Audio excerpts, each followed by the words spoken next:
Abdelmajid Tebboune devait bel et bien voir Emmanuel Macron, le président français, en Afrique du Sud, à Johannesburg. Emmanuel Macron a été présent.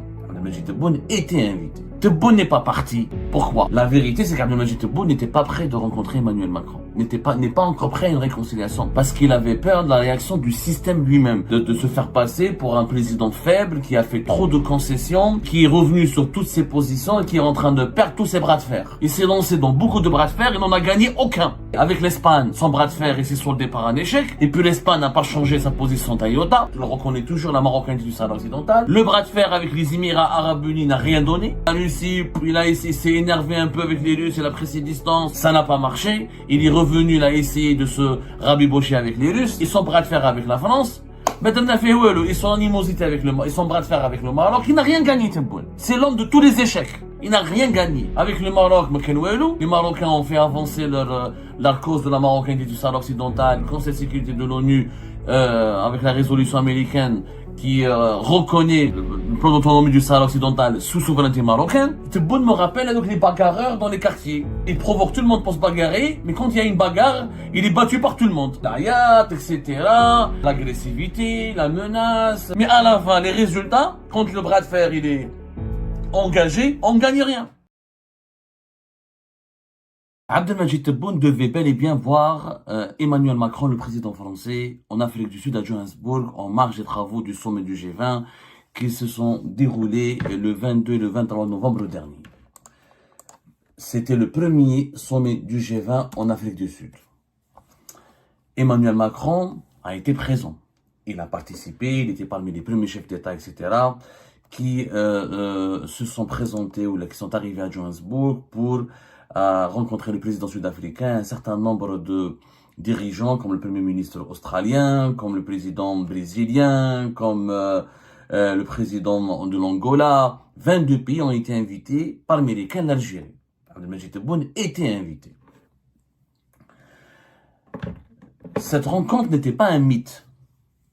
N'était pas parce que jusque-là, la rencontre Tebboune-Macron était propagée que par les médias, que par certains médias bien informés qui entretiennent une certaine proximité ou avec l'Élysée, la présidence française, ou avec Al-Mouradia, le palais présidentiel algérien. Hier, un passage très discret de Boualem Sansal, de son interview qui a été accordée à France 2, nous confirme que Macron lui-même a confié à Boualem Sansal qu'il devait voir Abdelmajid Tebboune à Johannesburg et qu'il doit lui parler de la question du retour potentiel de Boualem Sansal en Algérie. Boualem Sansal, fou qu'il est, et très particulier, très spécial qu'il est, maintenant il a envie de revenir en Algérie. Ça c'est un autre point que nous allons aborder dans une autre émission. Je préfère que vous regardiez l'extrait de Boualem Sansal. Boualem Sansal lui-même a révélé hier sur le plateau de France 2 qu'il a rencontré Emmanuel Macron en personne. Rappelez-vous, Boualem Sansal, je crois qu'il a été reçu par Macron de cela 3 jours. Il n'y a pas eu d'image, mais il y a eu au moins un communiqué de l'Élysée. Voilà, il y a de cela 5 jours. Voilà, 5 jours. Quand il a été reçu le 18 novembre dernier. Voilà, exactement. Le 2 novembre, l'écrivain franco-algérien a été reçu le 18 novembre dernier par Emmanuel Macron à l'Élysée. Voilà. Le communiqué de l'Élysée avait affirmé qu'Emmanuel Macron était disponible pour un échange avec le président algérien Abdelmajid Tebboune en marge du G20 en Afrique du Sud le week-end prochain, afin de pouvoir avancer dans les relations crispées avec l'Algérie, notamment en matière migratoire. Je vous montre l'extrait de l'interview de Boualem Sansal. Parce que Boualem Sansal, il parle de façon tellement spontanée et tellement naturelle que ça nous donne des indications sur cette rencontre importante qui était attendue à Johannesburg entre Tebboune et Macron. J'ai dit au président Macron que j'allais rentrer le plus tôt possible pour quelques jours, au moins récupérer mes affaires. Mais mon ordinateur, mon téléphone sont entre les mains de la justice. Je suis complètement dépouillé là. Voilà, j'ai besoin de ça. J'ai posé la question je l'ai dit au président que j'allais remettre. Il m'a dit non, j'ai dit demander à... Vous avez dit non. Je lui ai dit, posez la question à M. Tebboune s'il me permet de rentrer, de ressortir. Et il m'a dit, tiens, puisque je le vois en Afrique du Sud, je vais lui demander. On a entendu tout à l'heure. Donc, Boualem Sansal, effectivement, il a été reçu le 18 novembre 2025, au début de l'après-midi, par Emmanuel Macron, à l'Élysée. Le communiqué avait dit à l'époque, un communiqué laconique de la présidence française, qui disait que le président français Emmanuel Macron se réjouit profondément de la libération de M. Sansal, quand l'écrivain dont la dignité, la force morale et le courage ont été exemplaires. Ensuite, Emmanuel Macron a adressé une nouvelle fois ses plus sincères remerciements à toutes celles et tous ceux qui ont contribué à rendre ce jour possible. Il salue en particulier l'engagement du président allemand, dont la mission de bons offices a été déterminante. Il salue la décision prise par le président algérien Abdelmadjid Tebboune de lui accorder la grâce. Donc, sa grâce à Boualem Sansal. Nous pensons aussi à notre compatriote Christophe Glaise, dont nous souhaitons ardemment la libération, nous y travaillons. Nous souhaitons ardemment la libération, nous y travaillons. Ça, c'était le communiqué de la présidence française, qui, bien sûr, c'est un communiqué protocolaire, très laconique, qui n'a pas révélé ou résumé toutes les discussions ou tous les sujets qui ont été abordés en aparté entre Boualem Sansal, son épouse Naziha et Emmanuel Macron. Boualem Sansal nous confirme que Macron lui a dit le week-end prochain, c'était le 18, donc c'était le week-end du 22, du 23, au cours duquel Emmanuel Macron devait voir Tebboune. Quand un président dit cela à un interlocuteur qui n'est pas un politique, ni un diplomate, etc., cela signifie que le président français avait inscrit dans son agenda une rencontre avec Abdelmadjid Tebboune. Je préfère que vous revoyiez un peu les révélations de Boualem Sansal parce qu'elles sont importantes à comprendre pour comprendre ce qui s'est passé par la suite. J'ai dit au président Macron que j'allais rentrer le plus tôt possible pour quelques jours au moins récupérer mes affaires. Mais mon ordinateur, mon téléphone sont entre les mains de la justice. Je suis complètement dépouillé là. Voilà, j'ai besoin de ça. J'ai posé la question je l'ai dit au président que j'allais rentrer. Il m'a dit non, je lui ai demandé à M. Tebboune. Je lui ai dit, posez la question à M. Tebboune s'il me permet de rentrer, de ressortir. Il m'a dit, tiens, puisque je le vois en Afrique du Sud, je vais lui demander. On a entendu tout à l'heure. Posez la question. Boualem Sansal dit à Macron, posez la question à M. Tebboune s'il me permet de rentrer. Et on verra. Et on va voir. Voilà. Et Emmanuel Macron confirme à Boualem Sansal, très bonne idée, je lui poserai la question parce que je vais le voir ce week-end à Johannesburg en Afrique du Sud. Donc il y avait bel et bien une rencontre. Une rencontre qui était programmée. Macron n'a pas dit ça à Boualem Sansal pour le calmer ou pour le rassurer, ça m'étonnerait, hein. Ou pour lui dire, écoute, t'inquiète pas, je vais en parler avec Tebboune. Il n'a pas dit, je vais l'appeler au téléphone. Il n'a pas dit que je vais lui envoyer un message. Je vais entrer en contact avec lui. Je vais le voir ce week-end. Donc, la rencontre était prévue. Qui l'a annulée? C'est pas la présidence française, puisque Emmanuel Macron était sur place. Il était à Johannesburg. Il était en Afrique du Sud. Il a participé aux travaux du G20. Celui qui l'a annulé, c'est Abdelmadjid Tebboune. C'est Abdelmadjid Tebboune qui n'est pas parti, qui a dépêché le Premier ministre Seferib. Est-ce que le Premier ministre Seferib a rencontré Emmanuel Macron? Ça m'étonnerait. Ça m'étonnerait. De toute façon, Seferib ne connaît rien du tout. Il est Premier ministre depuis quelques mois, il était ministre depuis quelques mois encore, et c'est un novice. C'est un amateur. Il peut pas parler au nom de l'Algérie avec Emmanuel Macron. Et les relations algéro-françaises, c'est un sujet tellement sensible que et c'est pas un premier ministre algérien qui pourrait parler au nom du président. C'est une affaire qui concerne que le président. Et le communiqué du 18 novembre de l'APS, enfin, la mise au point, pas un communiqué. C'est pas un communiqué, mais c'est une mise au point de l'APS, l'agence de presse étatique algérienne du 18 novembre dernier, qui a répondu aux critiques qui ont été formulées contre les autorités algériennes en ce qui concerne le vote et l'adhésion de l'Algérie à la résolution américaine sur la Palestine Gaza, précise très bien que toutes les questions de politique internationale relèvent uniquement de la compétence et du domaine et du pouvoir et des prérogatives du chef de l'État. Donc, Seferib ne pouvait pas parler avec Emmanuel Macron. Tebboune n'est pas parti en Afrique du Sud alors qu'Emmanuel Macron l'attendait. Ça a été annulé à la dernière minute. Et cette révélation de Boualem Sansal nous le confirme. L'interview de Boualem Sansal nous le confirme que jusqu'au 18 novembre, en tout cas 2025, c'est-à-dire à 3 jours avant le sommet du G20 de Johannesburg, Macron s'attendait à voir et à rencontrer Abdelmajid Tebboune à Johannesburg en Afrique du Sud, comme il l'a fait dans le sommet du G7 en 2024, juin 2024 en Italie, pour pouvoir parler avec Tebboune et essayer, en tout cas, signer, au moins officialiser la réconciliation. Tebboune n'est pas parti. Pourquoi? Parce qu'il n'a pas été... des raisons de santé. Je pense que si les raisons de santé étaient le seul motif valable, ils n'auraient jamais confirmé à Macron qu'ils allaient se voir à Johannesburg. Dès le départ, Macron aurait su que, voilà, Tebboune, pour des raisons de santé, il pouvait pas venir à Johannesburg. Mais le 18 novembre, il avait inscrit dans son agenda une rencontre avec le président algérien Abdelmajid Tebboune. Donc c'est pas les raisons de santé qui ont poussé, on n'annule pas une visite importante ou une participation importante à un sommet mondial comme celui du G20 à la dernière minute. C'est qu'il s'est passé quelque chose.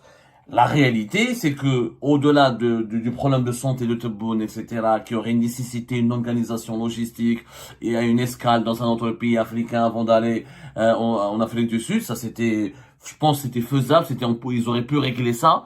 Abdelmajid Tebboune aurait pu faire escale dans un pays africain, je ne sais pas lequel, parce que les relations en ce moment avec l'Afrique sont très compliquées, pas au Mali, au Niger, etc., mais il aurait peut-être fait avec le Mozambique, au Nigeria, en tout cas, il aurait pu faire escale quelque part, même si la durée du vol pouvait le mettre en péril. En tout cas, il y a un protocole médical, selon nos sources, on a parlé avec quelques médecins qui nous ont assuré après notre émission, en parlant de son état de santé, d'autres sources nous ont assuré qu'il y a un protocole médical, que l'avion présidentiel, il est fait différemment, et que même avec un Covid long, Abdelmajid Tebboune aurait pu faire son voyage en Afrique du Sud, en dépit des séquelles avec lesquelles il est contraint de composer et de vivre, les séquelles d'une contamination en forme très grave du coronavirus Covid-19. Il y avait donc d'autres raisons. C'est pas le problème il n'y a pas que le volet de sa santé. Son état de santé n'était qu'un prétexte. La vérité, c'est qu'Abdelmajid Tebboune n'était pas prêt de rencontrer Emmanuel Macron. N'est pas encore prêt à une réconciliation. Pourquoi? Parce qu'il avait peur de la réaction de l'opinion publique. Parce qu'il avait peur de la réaction du système lui-même. Parce qu'il avait peur de se faire passer pour un président faible qui a fait trop de concessions, qui a fait trop de compromis et qui est revenu sur toutes ses positions et qui est en train de perdre tous ses bras de fer. Abdelmajid Tebboune, aujourd'hui, est prisonnier d'une posture politique. Il s'est lancé dans beaucoup de bras de fer et n'en a gagné aucun. Abdelmajid, il faut dire la vérité. Avec l'Espagne, son bras de fer est soldé par un échec. Il était obligé de se réconcilier, de normaliser les relations avec l'Espagne parce qu'il y a eu trop de dégâts économiques et que l'Union européenne s'était mobilisée contre l'Algérie. Il y avait des procédures d'arbitrage contre l'Algérie et des pressions de l'Union européenne parce que les sanctions économiques et le chantage qui a été fait à l'Espagne sur le plan économique était illégal du point de vue des accords bilatéraux qu'il y a l'Algérie et l'Union européenne. Et puis l'Espagne n'a pas changé sa position d'Iota.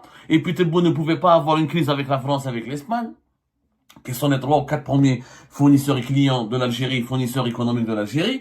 Donc, il est revenu vers l'Espagne alors que l'Espagne ne lui a rien donné, aucune contrepartie, elle reconnaît toujours la marocanité du Sahara occidental. Le bras de fer avec les Émirats arabes unis n'a rien donné. Les Émiratis ne réagissent même pas aux attaques, aux critiques, aux insultes, aux calomnies, aux provocations de Tebboune. Le bras de fer de Tebboune avec le Mali, les pays du Sahel, n'a rien donné. Le Mali a déposé plainte, a déposé une requête au niveau de la Cour internationale de justice. Il a défié le régime Tebboune, c'est Tebboune qui a refusé d'y aller. Les pays du Sahel sont restés solidaires avec le Mali. Avec la Russie et la Chine, la Russie, il s'est énervé un peu avec les Russes, il a pris ses distances pour manifester sa déception, sa colère, parce que les Russes n'ont pas su imposer aux BRICS l'intégration de l'Algérie. Ils ont préféré les Émirats, l'Égypte et l'Éthiopie. Ça a duré une année, ensuite il était obligé, il a même essayé de provoquer la Russie avec le coup qui a été fait à Lavrov avec la chaîne de télévision étatique algérienne Al24 News qui relève directement dans la gestion et la ligne éditoriale est dessinée directement, élaborée par la cellule de communication du palais présidentiel de Mouradia. Ça n'a pas marché, il est revenu, il a essayé de se rabibocher avec les Russes. En réalité, ils sont bras de fer avec la France, mais ils sont en animosité avec ils sont bras de fer avec le Maroc, il n'a rien gagné, Tebboune. C'est l'homme de tous les échecs. Il n'a rien gagné. Il n'a pas gagné un bras de fer. Avec le Maroc, les Marocains ont fait avancer leur cause de la marocanité du Sahara occidental et le 31 octobre dernier, le Conseil de sécurité de l'ONU, avec la résolution américaine qui reconnaît la légitimité, la légalité de l'option d'un plan d'autonomie du Sahara occidental, plan d'autonomie du Sahara occidental sous souveraineté marocaine. Donc, Tebboune n'a gagné aucun bras de fer. Le bilan de Tebboune, de sa politique, il y a eu beaucoup de, je crois que les bagarres, Tebboune me rappelle donc les bagarreurs dans les quartiers. Ils veulent se bagarrer, ils provoquent tout le monde pour se bagarrer, mais quand il y a une bagarre, il est battu par tout le monde. Il essaye de faire le Hulk ou le Terminator, mais à la fin, il est battu par tout le monde. Comme il y a un proverbe, ce sont les tonneaux vides qui font toujours le plus de bruit. Abdelmajid Tebboune, c'est la diplomatie des tonneaux vides. L'ayat, etc. L'agressivité, la menace, le chantage, les déclarations belliqueuses. Mais à la fin, les résultats, quand le bras de fer il est engagé, on ne gagne rien. Parce qu'avec la France, qu'est-ce qu'il a gagné? Le bras de fer avec la France, on a gagné quoi? Ça est sorti, il a été libéré. Et maintenant, il veut revenir. On en parlera plus tard. Parce que maintenant, Tebboune, il est dans la merde. Il est dans des sales draps. Et c'est demain, il dit qu'il veut revenir dès la semaine prochaine. Il va l'arrêter encore une fois. Il va compromettre son engagement, la promesse qu'il avait donnée à l'Allemagne. On en parlera tout à l'heure du retour de Boualem Sansal. Mais avec la France, on a gagné. Qu'est-ce qu'il a gagné, Tebboune? Bruno Retailleau, il est parti. Il n'est pas parti à cause de Tebboune. Bruno Retailleau était parti parce qu'il s'est pas entendu avec Sébastien Lecornu, qui était le nouveau Premier ministre, et que entre Macron et Bruno Retailleau, il y avait un divorce. C'est tout. Est-ce que l'extrême droite en France, elle a été affaiblie? Pas du tout. Est-ce que les lobbies anti-algériens en France ont été affaiblis? Pas du tout. Au contraire, ils ont été renforcés, alimentés et nourris par la stratégie bête et méchante et contre-productive de Tebboune. Tebboune, il a fait des cadeaux précieux à tous les lobbies anti-algériens en France, il les a fédérés, il leur a donné l'opportunité inédite et historique de se renforcer et d'utiliser l'Algérie comme une question de politique interne pour alimenter encore davantage l'algérophobie et l'élever au rang pratiquement de problèmes politiques et de problématiques politiques internes en France. Les Algériens, beaucoup d'Algériens, leurs cartes de séjour sont bloquées, les visas ont été bloqués, les relations commerciales ont été bloquées, mais il y a eu des pertes, oui, pour les entreprises françaises. C'est des pertes mineures. La France, elle a perdu 20-30% des parts de marché en Algérie. Elle pourrait les compenser ailleurs.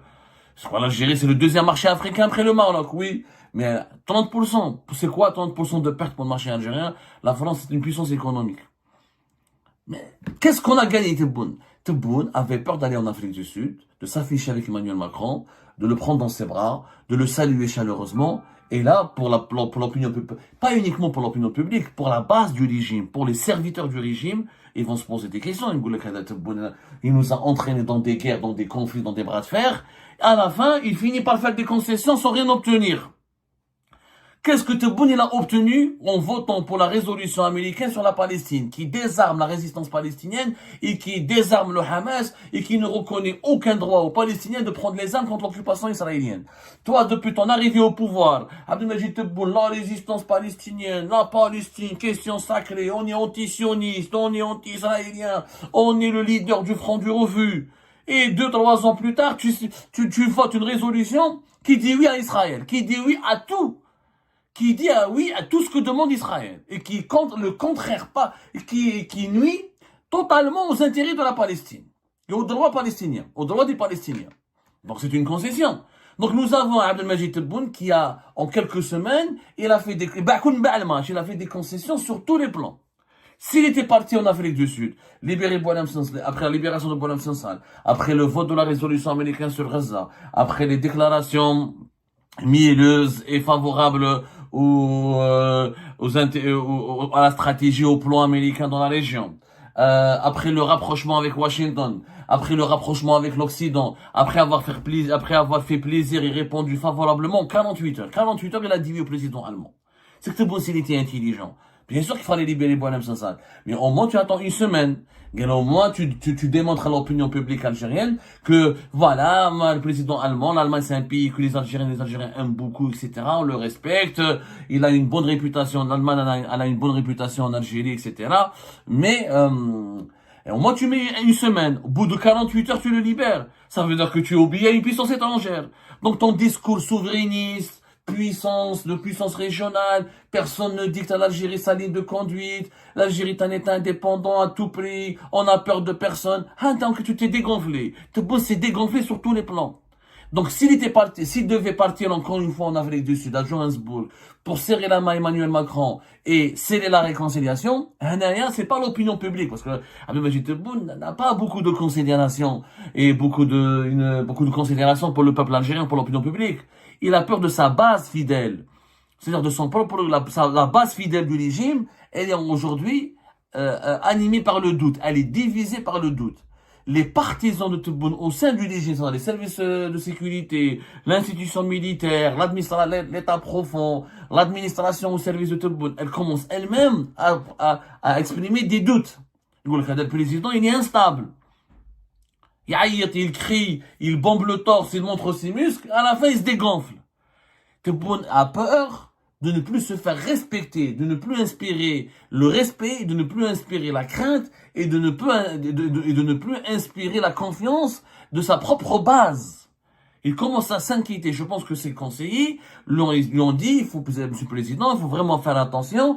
La base, notre propre base, qui est déjà ultra minoritaire au sein de la population algérienne, commence à douter, commence à se poser des questions sur la pertinence, la fiabilité, voire même la légitimité de l'action de Tebboune, qui a en 5 ans que des contradictions, que des incohérences et que des crises qui se soldent par des pertes totales pour l'Algérie. L'Algérie n'a rien gagné.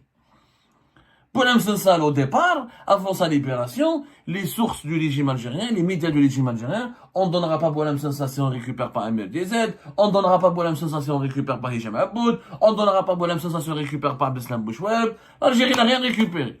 Elle n'a même pas récupéré une chaussette. Et elle a donné Boualem Sansal. Donc tout ça, c'est des tonneaux vides. Il faut lire le proverbe. Les tonneaux vides sont ceux qui font le plus de bruit. Ce proverbe illustre parfaitement la diplomatie de Abdelmadjid Tebboune, la gestion de Abdelmadjid Tebboune. Les gens, il parle, mais sans rien dire de concret. Il fait rien de concret. Parce qu'il n'est pas capable de faire du concret. Maintenant, il est piégé. Il est vraiment, l'affaire Boualem Sansal, c'est un piège. On lui a dit. Ça fait 1 année, on lui a dit, tu es en train de tomber dans un piège. Ta façon de tourner contre toi. Et le piège, la véritable signification de ce piège, Tebboune va la comprendre d'ici 1 semaine, parce que Boualem Sansal, il a envie de rentrer. Si Boualem Sansal, il revient, et qu'aucun mal ne lui sera infligé, alors les Algériens vont se poser des questions.